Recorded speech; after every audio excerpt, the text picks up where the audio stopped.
Journal, la situation en République démocratique du Congo tout d'abord, elle s'est nettement dégradée ces dernières heures. Après des affrontements meurtriers hier entre opposants au président Joseph Kabila et les forces de l'ordre, les sièges de 2 partis d'opposition ont été incendiés, saccagés même. Un dernier bilan officiel fait état de 17 morts, de 3 blessés également. L'opposition, elle, parle de 3 fois plus de tués. Armel Charrier, bonjour. Vous suivez pour nous ce dossier. C'est finalement une crise qu'on a clairement senti venir, dont on parlait ici même à France 24, et il semblerait que les craintes, elles se confirment. Oui, parce qu'on a effectivement tout le schéma d'une crise qui peut s'enflammer. On est d'abord avec un président, Joseph Kabila, qui refuse de se défaire du pouvoir. Il a été élu en 2001. En 2006, en 2011, les prochaines élections, c'est décembre 2016. Et comme le pouvoir lui plaît, eh bien, les prochaines élections, il n'y a ni calendrier, ni candidat, ni annonce de quoi que ce soit, et certainement pas une campagne de prévue. Donc tout ça, ça alerte évidemment tous les responsables des droits de l'homme, ça alerte l'opposition dans le pays. Et puis, on voit bien que les choses ont considérablement dérapé parce que l'opposition a besoin de se faire entendre, qu'elle a besoin effectivement d'avoir des leaders qui soient candidats. La manifestation de lundi a montré que la population soutenait effectivement cette démarche, qui, on le rappelle, ne constitue pas à se défaire de Joseph Kabila, juste demander à ce que les élections se poursuivent.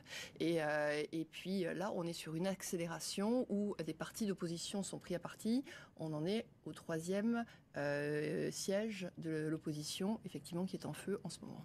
Quels sont les risques pour le pays, un pays qu'il est plus facile à déstabiliser, peut-être? Alors c'est vrai que le problème de la République démocratique du Congo, c'est un pays qui souffre énormément, qui a connu des guerres extrêmement violentes. On parle souvent de chiffres, c'est difficile de quantifier, mais lorsque l'on parle des morts sur les guerres de la RDC, on est à plusieurs millions de personnes, on parle de 5 millions. Donc c'est un pays qui est meurtri, c'est un pays qui a souvent été l'enjeu des pays voisins, le Rwanda, l'Ouganda, mais on se rend compte aujourd'hui que finalement, peut-être qu'ils ont un peu moins la même mise qu'ils ne l'avaient. La chute du M23 dans le Nord Kivu a bien montré qu'il n'y avait plus encore cette manipulation du Rwanda, même si la fragilité existe toujours. Donc ça, c'est la position positive que l'on peut avoir sur la RDC, mais c'est un pays qui a toujours une force de l'ONU qui est active sur place et qui aujourd'hui a perdu quand même une grande partie de la confiance de la population et de sa légitimité du coup.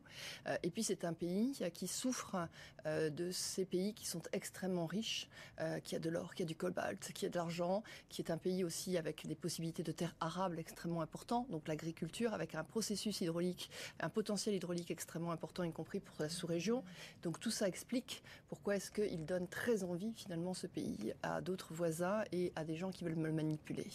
Merci beaucoup Armel pour l'éclairage. Cette image